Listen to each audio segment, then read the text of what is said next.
In this next film, some young cows have just been moved from the summer pasture areas to an unfamiliar small shed enclosure.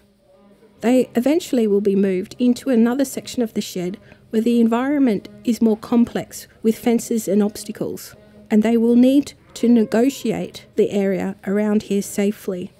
They will also be exposed to close contact to different people. To help the cattle habituate and avoid injury during this transition, the handler demonstrates how to settle the cattle down so they can accept the closer human contact and not be so overreactive when a handler puts pressure on them in the new environment.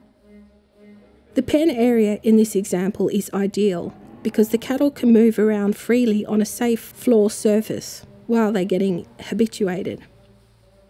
In the beginning, the handler can't do anything more than simply walk past the cattle because anything else would be putting too much pressure on the cattle.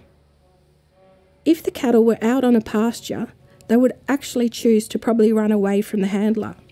But because of the shed and the pen walls, the cattle have no option and they're forced to stay close to the handler, which is actually well within their flight zone. Therefore, the handler has to teach the cattle how to tolerate the human being in their natural comfort zone. So the handler will be working around the cattle to try to break down that flight zone before they get moved.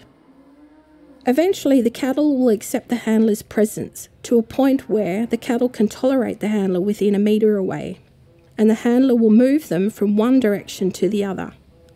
Once this can be achieved, and the cattle can move slowly away from the handler in a walk, they are ready to be moved.